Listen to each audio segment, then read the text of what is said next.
tell you about that word that I used earlier, consciousness engineering, and what it means, and how we use this to shift lives at Awesomeness Fest. So the first thing is, all of us are who we are because of systems or models. And as I said earlier, a model is a construct of a beliefs thing that you hold in your head. Your beliefs define what you experience in life. And your systems are your daily practices.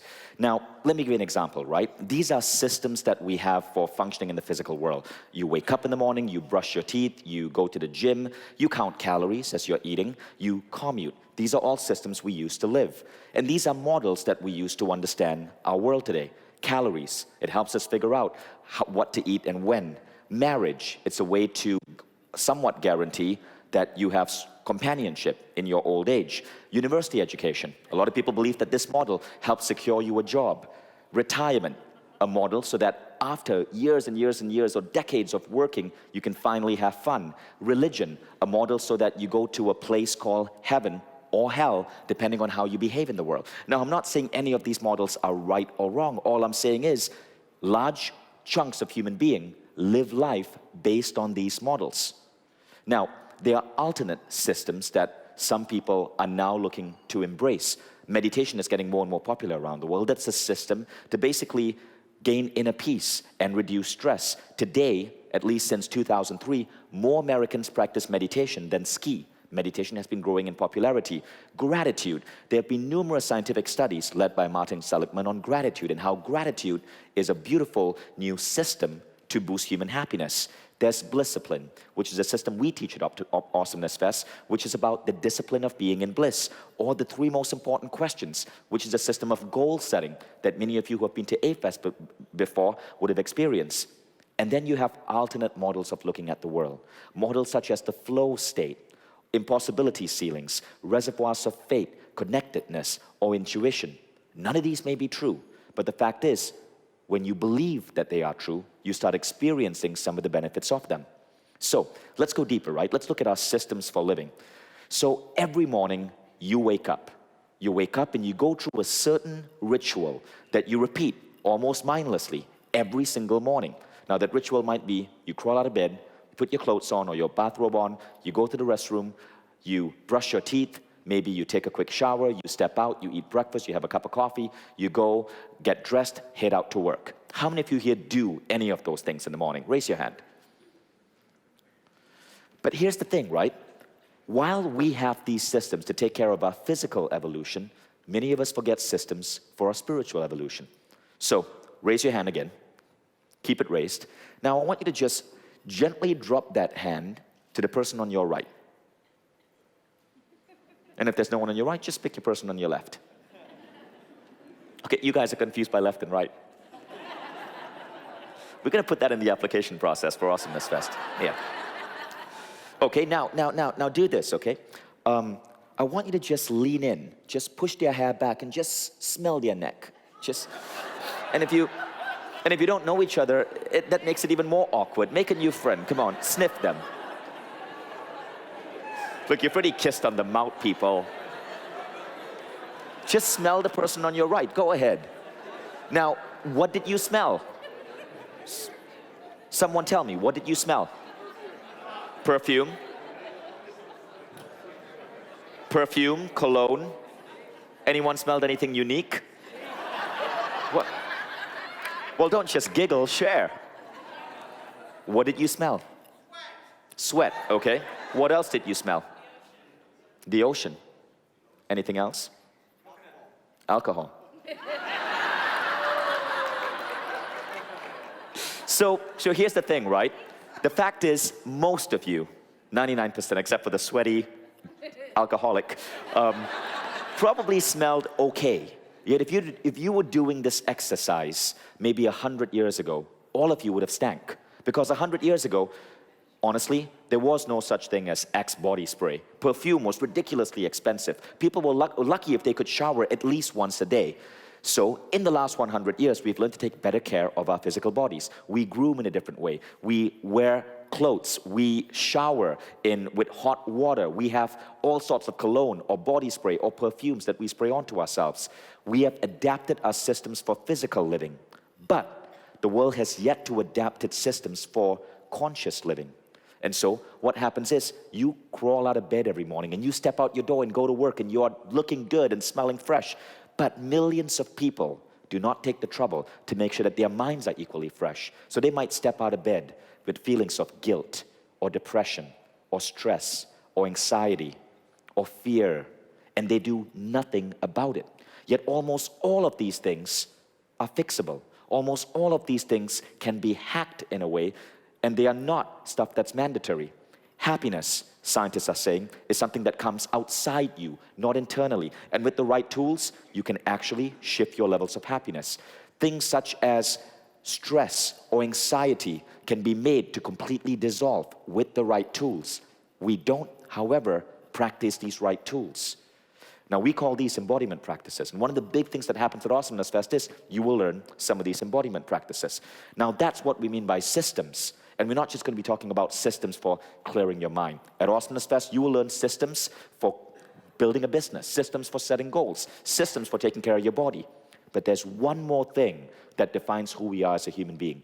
And even with the right systems, you cannot truly fulfill your potential unless you're conscious of the second thing. This is what we call our models of reality. Here's the thing, right, folks? All of you are brainwashed every single day. Every single day, you're exposed to 3,000 pieces of advertising. And from the time you were born, you've been brainwashed to believe things that your parents or your preachers, your moms, your dads, your sisters, your brothers, your family, your education system, your school, your culture, your religion told you was based on how the world works. Now, studies show this. Science says this. Paul Marsden has a scientific paper called Memetics and Social Contagion. And this is what he said, right? The evidence shows that we inherit and transmit behaviors, emotions, beliefs, and religions not through rational choice, but by contagion. When we are unsure how to react to a stimulus or a situation, these theories suggest that we actively look to others for guidance and consciously imitate them. What this means is that all of us are irrational beings when it comes to our models of reality. What you believe, you don't believe because you've studied it or you've proven it to be true. You believe because probably from the time you were a kid, you imitate it. We call this mirror neurons. It's not just smiles or yawning that is contagious. It's confidence, it's fear, it's anxiety, it's engagement. All of these things form social contagions. All of us adapt our beliefs from what we observed as kids. And if you think that it's just childhood that gives you the beliefs you have, you're wrong. You adapt and take on beliefs right here, right now, among this group. This is what the science of memetics and social contagion says. So let's think about religion, right? What is religion? Religion, scientifically speaking, is nothing more than groupings of models of reality. You have one grouping that says there's such a thing called sin, that the Son of God is a man called Jesus Christ, that the first two people on earth were Adam and Eve. You have another grouping that says that there's a thing called reincarnation, that no one should eat beef, that karma will kick you in the ass if you do bad things. There's another grouping that says that women should cover their hair, that you need to pray 5 times a day, that during a month called Ramadan, you need to fast. All of these are different groupings of models of reality. And we've all been trained that we need to be within a particular circle of this grouping. Has anyone ever wondered, why is it that you can't think Jesus Christ is a really awesome dude, yet believe in reincarnation, and pray 5 times a day, and enjoy a ham sandwich? So, all my life, I've been questioning, and I'm not saying anything bad or wrong about religion. I'm simply looking at it from a logical, scientific point of view. They are simply subsets of models. And I'm a hacker at everything I do. Hackers are best described as this: people who tear apart, disconnect, disembowel, and then try to understand what parts work in what ways, and then put things together. I hack everything about myself, from my health to the way I work, to our company culture, to the way we do Awesomeness Fest, to my beliefs. I'm continuously hacking my beliefs. The thing is, you are not your beliefs. We confuse our beliefs with our identity. They are two completely separate things. Beliefs are things that you should be able to swap out of your head and replace. And when you can do this, amazing things happen. Reality does not exist. You make it all up all the time. There is no excuse. Science is starting to show this. In Sean Akers' book, The Happiness Advantage, he talks about a concept called reality architecture. It says that science is now showing that reality happens to us based on our belief system. For example, managers who believe that employees work for them because they are motivated by money get employees who are motivated by money. Managers who believe employees are motivated by mission get people who are motivated by mission. If you believe that every man you date is going to mistreat you, you end up dating men who mistreat you. And it gets weirder once you start understanding the science of beliefs. One of the things we're going to teach you at Awesomeness Fest, beyond just swapping systems, is how to recognize that your beliefs are not who you are, and your beliefs are swappable. And you can rebuild your entire self by shifting those beliefs. Realism is nothing more than a socially acceptable form of pessimism. The people with the most consistent track records of success don't think in terms of what is, they think in terms of what could be. I love this quote. This quote is what explains how many people who do amazing things in life are able to do it because they seem to be unrealistic. They are not. They simply have different beliefs from you and me. If you were to speak to someone like Elon Musk and ask him, why is it that you think in 10 years you can launch Tesla Motors, Solar City, and a rocket ship company, Elon has a completely different set of beliefs about his life than most of us are trained to have. Your beliefs define how successful you're going to be as well. Let's talk about this, for example, right? Earlier I pointed out Laura Silva in the audience. Now, Laura Silva's father was the great Jose Silva, the man who created the Silva method. And Jose Silva would do this incredible experiment with people when he would have them in his room. He would call someone on stage, hypnotize them, take that marker, put it on their skin and tell them this is a red hot poker, and a burn bubble would form from a room temperature plastic marker. He'd then take his hand, put it on that burn bubble, and tell them your skin is now going to heal. Then he'd remove his hand, and the burn bubble would disappear. Instant burn, instant healing. Hypnotherapists are discovering something similar. Do you know that tanning is a belief construct of your brain? Right now, all of you have been trained to believe that if you go and sit out in that sun, you're going to get tanned or sunburnt.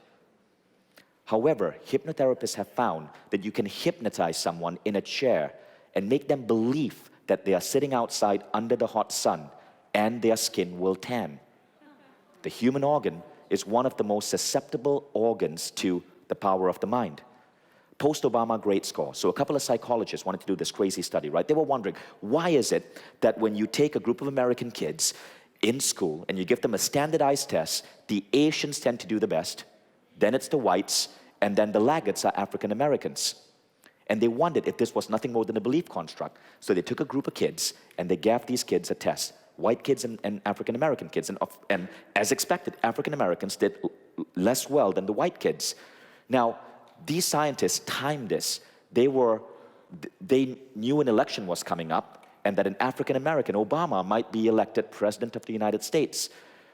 Obama did win, and they planned it so that they would do the test a few months after Obama won. Now, when they redid the test after Obama won, the results were completely shifted. This time, there was no gap. African Americans and whites did the same. So how much of test scores come from beliefs of who we are based on our ethnicity or identity versus our true performance level? Now, another test was done with Asians, and they found that, you see, in American society, there's this belief that Asians are super smart, and Asians are good at math, and Asians are bad drivers, and Asians make good food, and all these other things. How many of those are real, right? So they decided to test this out. They had Asians take a standardized test along with other ethnicities. Now, when they put a question, the first question, other than write down your name, was check your ethnicity. If Asians had to check a box that said Asian or Pacific Islander, they ended up doing better because they were being reminded of their ethnicity. Who's the Asian person who did woohoo? Okay, so you can see, you can use these to shift your life. Even our racial identity is often susceptible to our beliefs. One of the craziest studies is based on hotel maids. So a group of psychologists were wondering, why is it that maids who work in hotels tend to be obese, by and large obese, in the United States, even though they have such hard, crazy jobs? They are hauling vacuum cleaners up and down stairs. They are flipping over mattresses. Yet maids were largely obese. So they did a fake study. They got all these hotel maids together and they said, we want to quiz you on how you function in your day because we want to see just how optimal this hotel is in terms of taking care of its guests. That was absolute bullshit. What they really did was, after the study, they would turn to the maid and they would use a line similar to this. Oh my God, Matilda, you're telling me that in the course of 7 hours, you're doing this and this and this. You must be really fit. Do you know that based on what I know, you're burning 1,000 extra calories a day? That was it. It took them less than 1 minute to say that line. 30 days later, they came back to interview the maids. The maids had lost weight. And not only that, but their cholesterol count had gone down from one line implanted in their head. Now think about this for a moment. That was one line implanted in their head. You are bombarded with 3,000 pieces of advertising every single day. And from the time you were a kid, your parent has been telling you things. Don't do this. Don't do that. Girls aren't supposed to do that. Jesus Christ doesn't think that would be good. Blah, blah, blah, blah, blah. What is the impact this has on your beliefs? Now it gets even stranger. Your beliefs don't just affect your performance, they will affect the performance of people you come into contact with. There's a famous 1968 study called the Pygmalion Effect Experiment. What they did was this. They took teachers in the school and they lied to these teachers. They said, look, we've been doing an IQ test of all your students, and there are 3 students, Bill, let's just call them Bill, Sarah, and Larry. Bill, Sarah, and Larry scored way above the curve. Something is unique about them. You are not supposed to tell them that. You are not allowed to tell them that I even gave you this data, but just know that they scored way above the curve. Now what happened next? At the end of the year, Bill, Sarah, and Larry started being the top students in their classes, even though the teachers never verbalized what they had been told. What you expect to happen from someone, you will get. Your beliefs influence the behavior of other people. This is where that manager's expectation study came in. Managers who expect employees to believe in a certain way get employees who believe in a certain way. You believe people that respond in a different way, you get people who respond in that different way. All of us have beliefs that might be bad. I call these rules. Rules stand for bullshit rules. Rules are bullshit rules that we adapt to simplify our understanding of the world.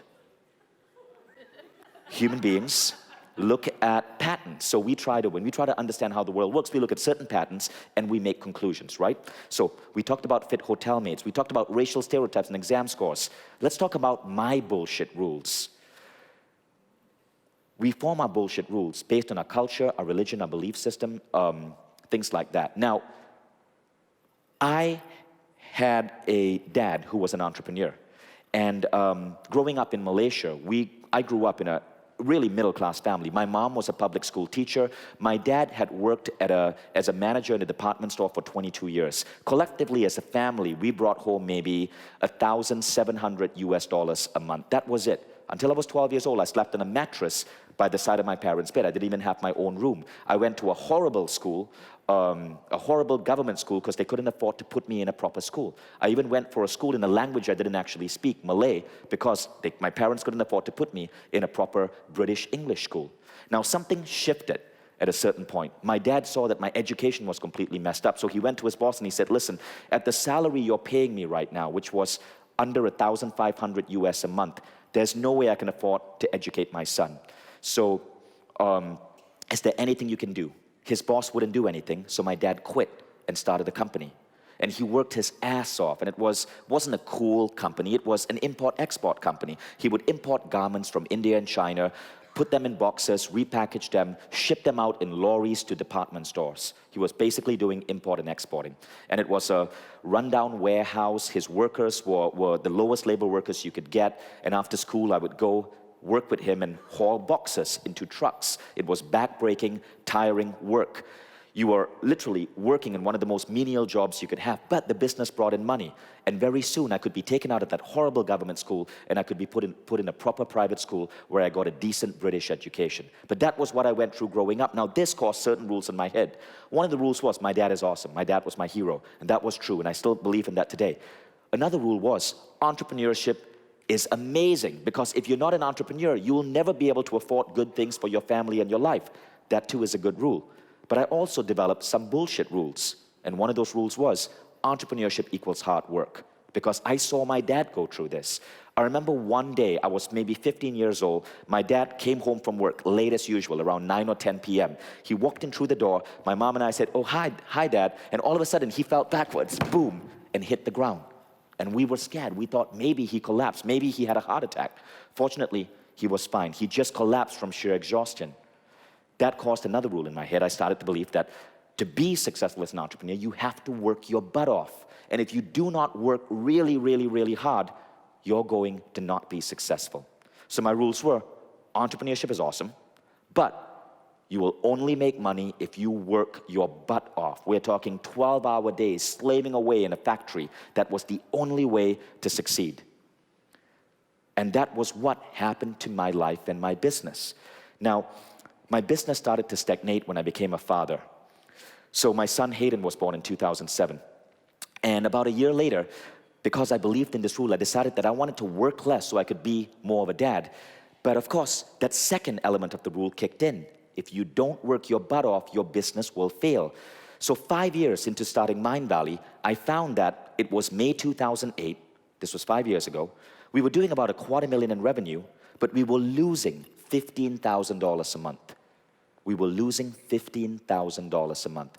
And I knew that if this continued, I'd have to start laying off employees. I had that rule, that entrepreneurship was hard.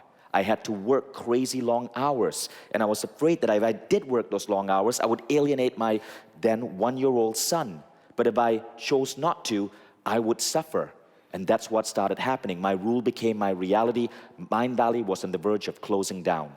Now what happened was, of course, when we go through shit, we end up reevaluating our life. I remember pouring myself into study, going through every seminar I could attend. I read books by Neil Donald Walsh. I studied the work of Esther Hicks. I read philosophy. I started meditating more. I attended seminars by a guy called Harv Eker, Millionaire Mind Intensive. And something dawned on me. And that idea was, you know, I understand I believe this, but is my belief really true? And I started playing around with my beliefs. And I remember one particular instance. It was the Millionaire Mind Intensive seminar by Harv Eker. And he talked about this rule. Success equals hard work, and how much BS this rule contained. And then something shifted. And when that shift happens, it happened in a massive way. In a span of 8 months, everything changed. Our company grew 400%. Now remember, we were not just starting out. We were 5 years in existence. We grew 400% between May 08 and December 08. We went from $250,000 to $1 million in revenue. I did not have to work any bit harder. But our profits soared. And from there, we became the Mindvalley that we are today. I have a great relationship with my son. I still don't work myself to death, but I now make a lot more money because of one little rule that shifted in my head. To give you an idea of how powerful shifts happen when your rules change, check this out. May 2009, 1 year from that month where I realized I may have to shut down my company, I only worked 6 days.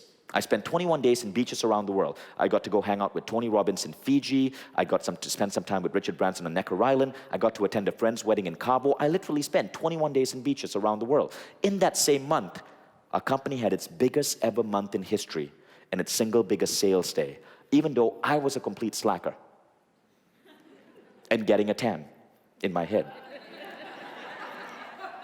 See, outside the rules of physics and the rules of law, all other rules are illusions that we've chosen to believe. Your job here at Awesomeness Fest is to smash the ones that no longer serve you and recognize that everything you believe is debatable. Everything you believe is optionable. So what are your rules? So here are some common rules that people have, right? The pursuit of money is inherently bad. Absolute bullshit. This keeps so many people in poverty. Getting rich is fucking awesome.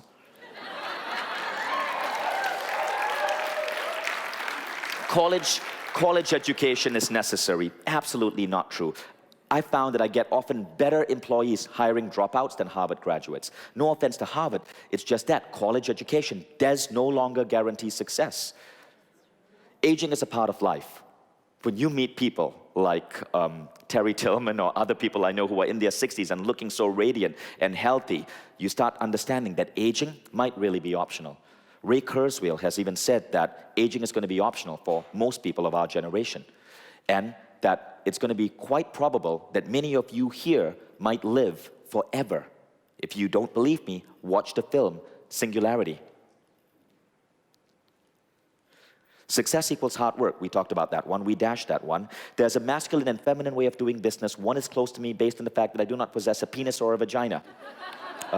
In reality, you all possess both, and you can play either role. We call it a penina. Be realistic in your goals. I hate this one. Realism is nothing more than a socially acceptable form of pessimism.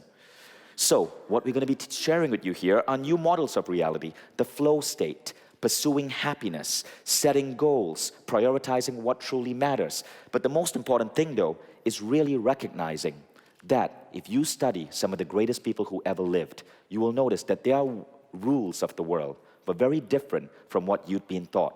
Richard Branson was a dyslexic and dropout.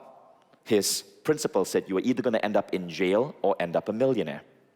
Steve Jobs was a frickin' hippie who said LSD was one of only 2 or 3 of the greatest things I ever did in life, and spent a lot of time sleeping in ditches in India. Sam Walton came from Arkansas, the middle of nowhere, and ended up building the biggest company in America. Akio Morita started Sony in a bombed-out warehouse in Japan after a frickin' atomic bomb dropped on his city. They had completely different rules of the world.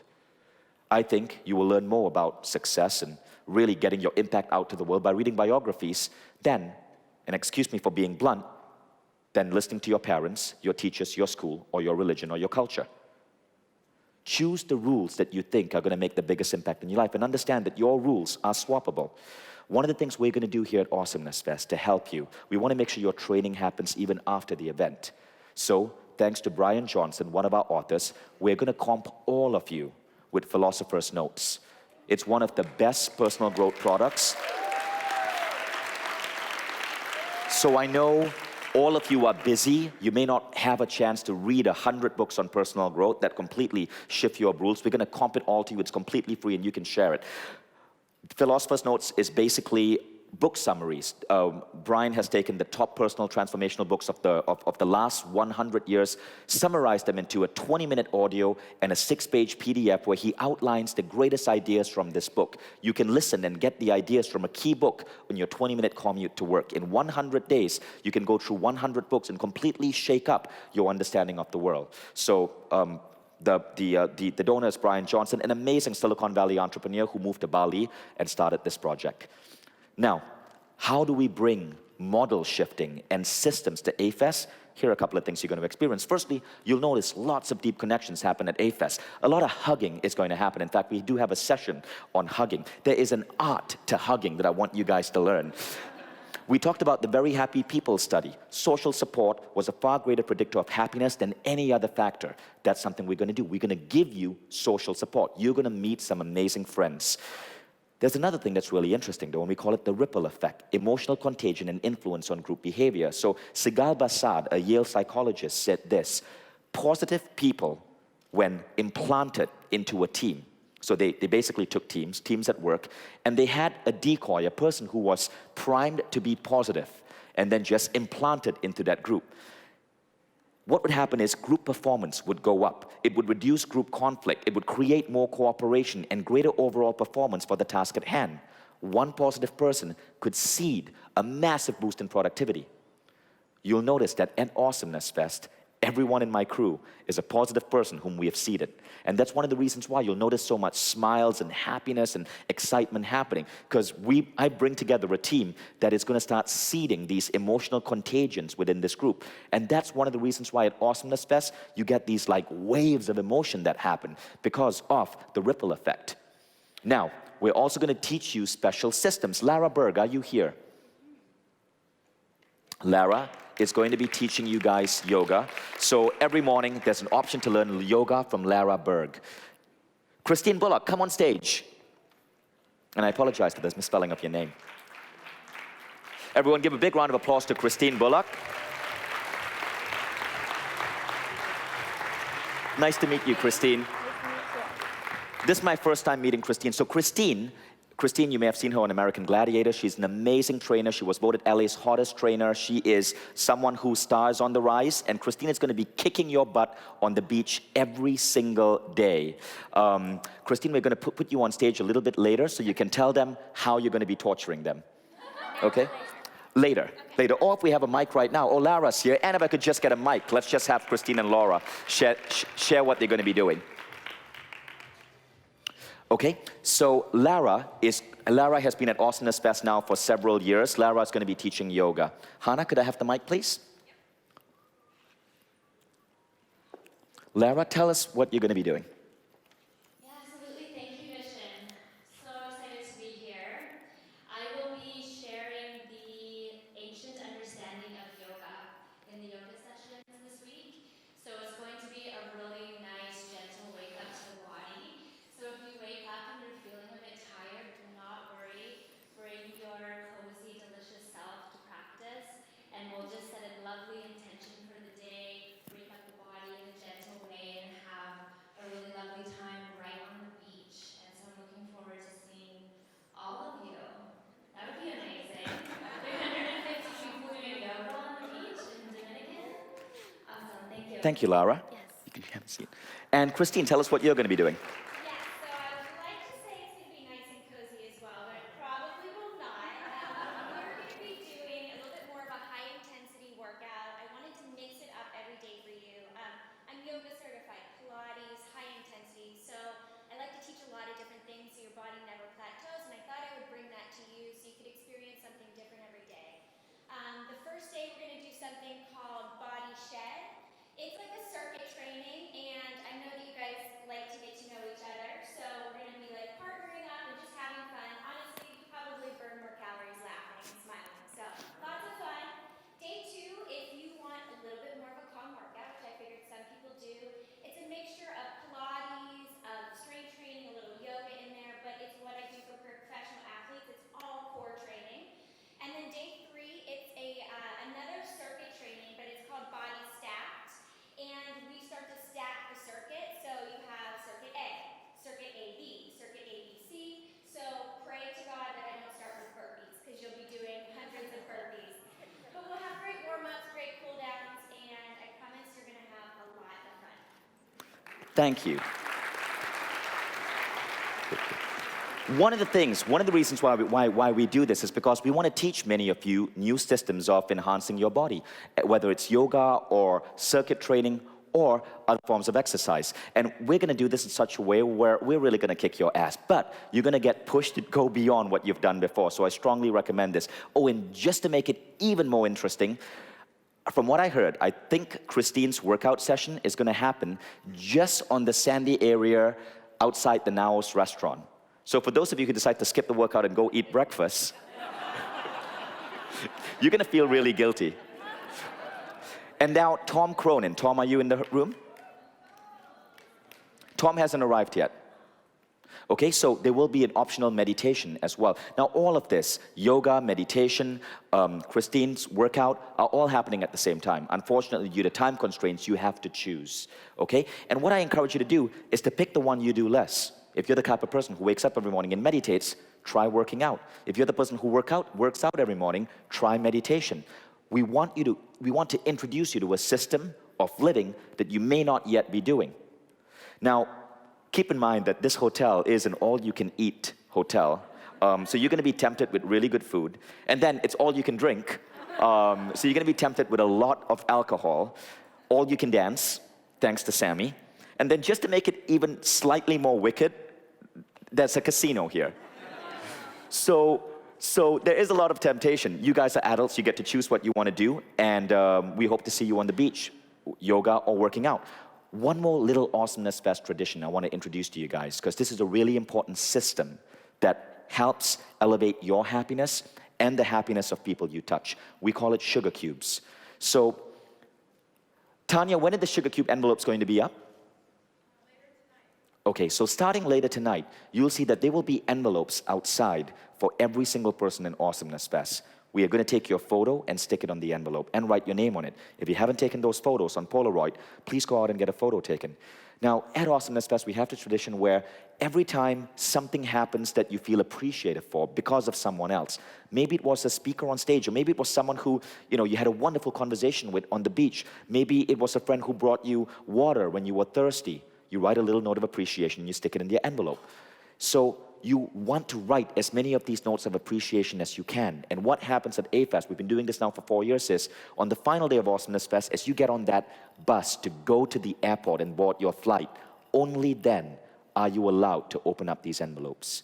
Different A-Festers use these in different ways. I know people who keep them in a giant jar and they read them every time they feel down. I know others who like to get it all in one dose on that bus to the airport. But it really helps solidify friendships. Again, everything I do, I like to make it scientifically based. There's a study done called the Losado ratio. And it was done by a psychologist who found this. Optimal performance happens in any team, in any group, in any company, when the ratio of appreciation or praise to criticism is 2.9013.